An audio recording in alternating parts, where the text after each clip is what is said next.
Takže vítam vás z Čace, deň workoutistu 5. A dneska ideme spať do lesa, sme sa zobrali. V legendárnej zostave ja, môj brat Dano a môj najlepší parťak do lesa Kubo. A dneska ideme spať na horelisku Kyčeru. Ideme tam cez osadu Kyčera. No ale rozhodli sme sa, že si ideme dať ešte také štartovací pitný režim do chatky na Žarec. To je taká pekná hospúdka, ak tu niekedy budete, tak určite odporúčam, je tu v krásnom prostredí. Tuto to môžete vidieť predo mnou a pôjdeme vlastne túto kolmo hore. Toto je ďalšia cesta na Široké Ďaleké. Bol kedysi fungoval v Lextári, ja si už nepamätám, to som vtedy ešte asi nebol na svete. No ale tu je chatka a za ňou sú krásne športoviska, čiže ak tu niekedy budete v Čaci, určite odporúčam sa zastaviť. Majú tu výborné čapované pivko aj kofolu a my máme čas, tak si ideme dať ešte pivko. Áno, aké sú tvoje pocity pred výstupom? Dobrá príprava na cestu SMT? Ešte dobrá, ale vyčerpaný som trocha, ale to nevadí, to je tým počasí. Takže ukazovalo tam pár hodín cesty, ale 10 minút a sme tam, akože naviac to nevidím. Samozrejme pivko až od 18 a až vtedy, keď vás čaká túra, kde spalíte trojnásobne viac kalórií, ako vypijete z toho jedného piva, takže... Na úspešnú noc v lese. Na zdravíčko. No, takže tu máme náš prvý vyšľapík. Tuto je nejaká stará chatka nejaká, už keď som bol malý, som rozmýšľal, čo tu je, ale neviem ani komu patrí nič. Toto je inak sídlisko Žarec. Tam vzadu je gymnázium, kde som chodil na školu na strednú. No a toto je obľúbená destinácia Žarčanov na venčenie rottweilerov a psov všetkých typov. Tade to. A kto má dobrú kondičku, kto má zlú kondičku, tak chodí len tuto. Staršie páni a tak.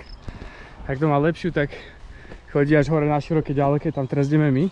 No inak, aby sme sa rozumeli, tak Široké Ďaleké to je viac menej normálne také posvetné miesto. Dávno skoro hodil. To je také posvetné miesto, tam keď ste, tak normálne cítite taký ten kľud. A keď si potrebujem niekedy oddychnúť alebo vyčilovať, tak idem práve tam, lebo tam je fakt kľud. Však uvidíte za chvíľku. Takže strmačík máme za nami prvý. Je tu fakt top výhľad na Husárik napríklad. Tam je Husárik. Tu už vchádzame na Široké Ďaleké. Takže chlapci, toto je Široké Ďaleké. Toto mi vždy pripomenie nejaké tie filmy. Ten vetrík vania a nemáte žiadne starosti. Keď tu tí Číňania prídu z Hongkongu, tak oni si to budú užívať plnými dĺžkami. Oni normálne nebudú chápať, že tu neuvidia žiadneho človeka. Už prechádzame zo Širokého Ďalekého, čo bolo tam dole, do osady Kyčera. Typická kysucká osada, niekde kúsok v horách, kde je pár desiatok domov a je to trošku oddelené od civilizácie a ľudia si tam nažívajú v kľude. Také ideálne miesto, kde by som išiel bývať, keby som už bol na dôchodku a dostával doživotnú rentu, ako bude možno dostávať pán Fico, keď schvália nový zákon o ochrane ústavných činiteľov. Cestou je tu aj taký jeden maličký cintorín. Keď som ho tu raz našiel, keď som tu išiel, tak to bolo jak z takého hororového filmu, lebo bolo vtedy hmla, tu bola. A to je taký maličký cintorín, tam je možno 20 hrobov.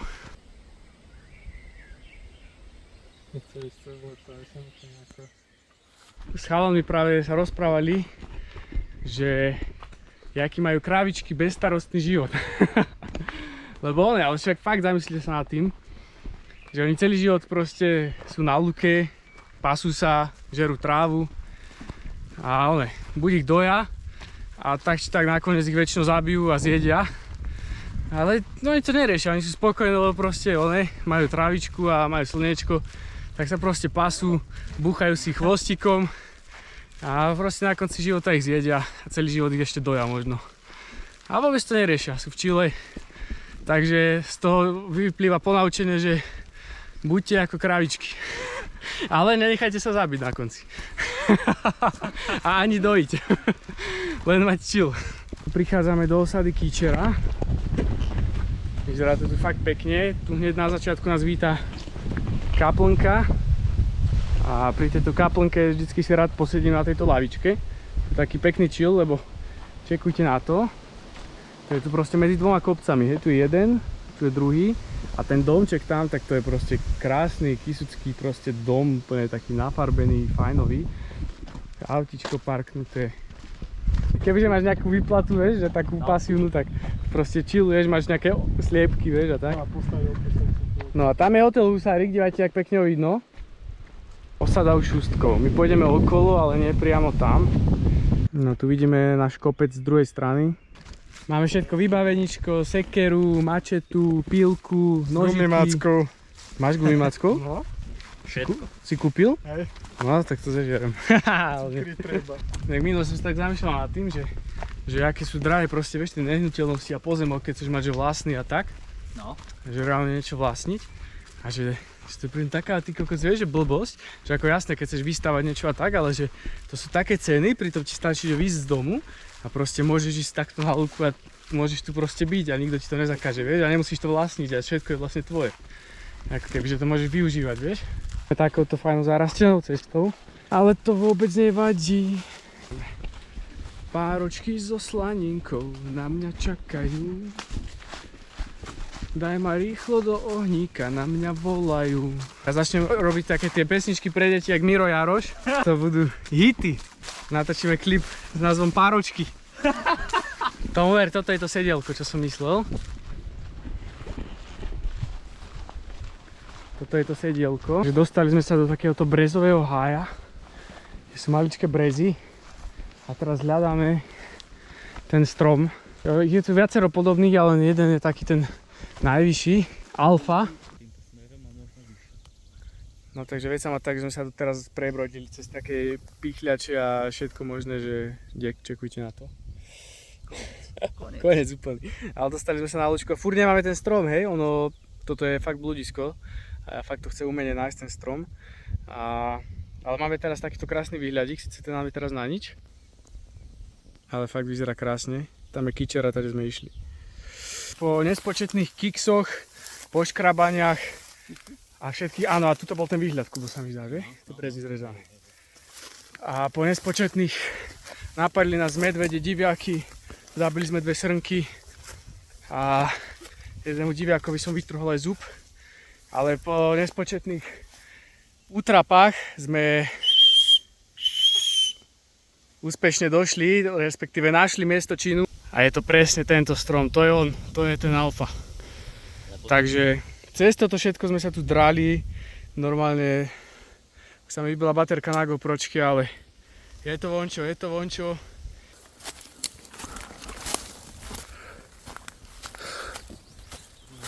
Toto je naše miesto, tam bola niekde tá plachta, že? Áno. Je to tam na posledný take, presne tu je naše ohnisko toto. No a toto sme tu presne hľadali, len tých stromov takýchto podobných je tu veľa, ale toto je proste ten Sigma Alpha strom, ktorý vidno zo spodu. A je to fakt akože obrovský stromisko, ja neviem čo to je popravde, vyzerá to na nejaký dub, buk. A vyliesť tam, tak ten výhľad akože dole do Čadci by bol akože extrémny. Čo Kubo zavelil, tak teraz ideme vlastne pripravovať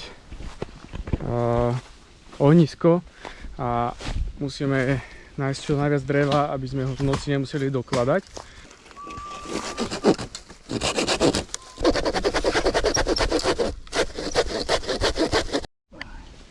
Kubo je známy tým, že na zapaľovanie ohňa používa kresadlo. Musíme mať pri tom trpezlivosť, niekedy to zaberie aj desiatky minút. Potom to zostrie tak, že to bolo na šupu, hej? Ó! Majster ohňa. Majster ohňa. Teluje svoju posteľ. Dnešnú.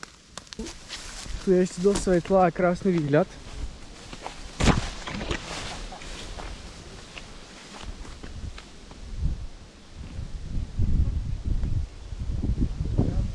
Dúfame ešte, že nebude pršať. Minule, keď sme tu boli, tak bol riadny lejak, asi hodinový.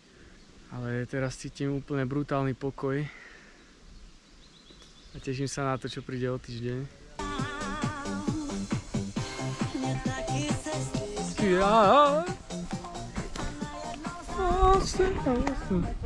To si pamätám, keď som chodil na základku presne a bola Andersenová noc a každý rok sa mi páčila nejaká baba vždycky, tak to som si tak spieval. Dlouhá noc som si dal. To dlouhá noc, Tentokrát vše dlouhá noc. Prichádza dážď, zatiaľ to dávame v pohode. Uvidíme, že nakoľko tu bude a jak dlho sa zdrží. Krása, tu sme si aj dom postavili z kubovej celty. Na čo platiť oné, na čo si brať hypotéku, dívaj sa na toto. To je luxus. A tu máme Čečo dom. Ohník sa rozhorel pre istotu, Kubo tam prikúril, aby nám vydržal, lebo oheň musí cez noc vydržať, teda cez dažď, že? Ak vydrží oheň, tak je všetko safe, lebo proste uschne a je teplúčko stále, čiže pohoda. Vieš, Raško, a vieš čo najlepšie, keď si takto, že v lese a normálne Hermia nám tu hromy blízka sa tu strašne, ale najlepšie na tom je, keď si takto a začneš mať trošku taký adrenalín príjemný, tak si uvedomíš, že môžeš fakt zomrieť hocikedy a uvedomíš si tak tú svoju smrteľnosť, že proste je tu príroda a potom začneš byť vďačný za to, že máš kde bývať, za to, že máš strechu nad hlavou, že sa máš kde vyspať. Ale tento adrenalín, čo tu zažiješ takto vonku, tak je to crazy, lebo ako neviem si predstaviť, že by som zomrel a nikdy by som takúto nejakú vec nezažil. Je to fakt super a určite je to nebezpečné byť vonku počas takéhoto počasia a za blízka, ale je to život a proste kedy sa ľudia nemali kde schovať a proste boli vonku. Sa schovali pod Kubovú celtu, tak sme sa schovali takto pod celtu a chillujeme si tu takto všetci traja. Takto si tu vibujeme, ohník horí stále, dáždik taký jemný by som povedal na stupnici od 1 do 10, tak 3 možno. Tak, sice blesky tu meta všade, ale dážď akože není. Minulé tu metalo a to bola len lejak. Možno to ešte príde, ale zatiaľ to je v rámci noriem, že v pohode. A krásnu hudbu Jarka Nohavicu, to je naša klasika s Kubou, že Kubo? Akože bez neho by to nebolo ono. Nikdy. To vždycky musí Jarko hrať proste. To je extrém. A teraz vlastne nič okolo nevidno. Danou, pane Franušánku, písnička už skončila. La. Svadba stojí. Spacák, dvoje ponožky vždycky pre lepšiu izoláciu musíte mať. Teplaky, ideálne aj termo, ale dneska si ho nedávam, lebo je vonku teplo. No a som zvedavý, či zaspím, ale čo viem naisto je, že ráno bude nádherný východ slnka určite. To bude fakt niečo, na čo sa extrémne veľmi teším. Spravíme si čajík a som zvedavý, ako vydrží dlho oheň horieť. Máme tam nejaké bakule, ale... Takže dobré ránečko. Spal som asi 5 hodín, keď som kúkal teraz na hodiny. Je 6 hodín momentálne. 6 hodín ráno, ale je vidno. Sice je hmla, ale slnko svieti za tou hmlou. Tak dobre som sa už dlho nevyspal. Som spal na tvrdej zemi. Židenku som mal asi takúto na jogu.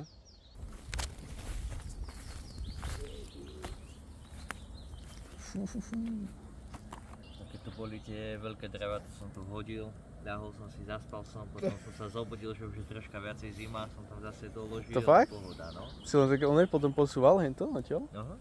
Ty vole. Čo ty, Dano?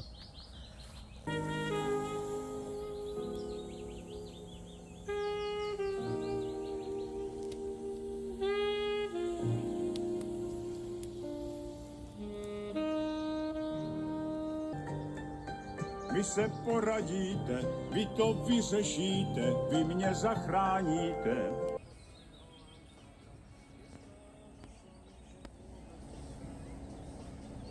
No takže našli sme tu aj hadíka krásneho. Slepuch stále, ale keď tu s nami není, tak aspoň vo svojom prevtelení tu je. Týmto ťa pozdravujeme, pán Slepuch. Ahoj.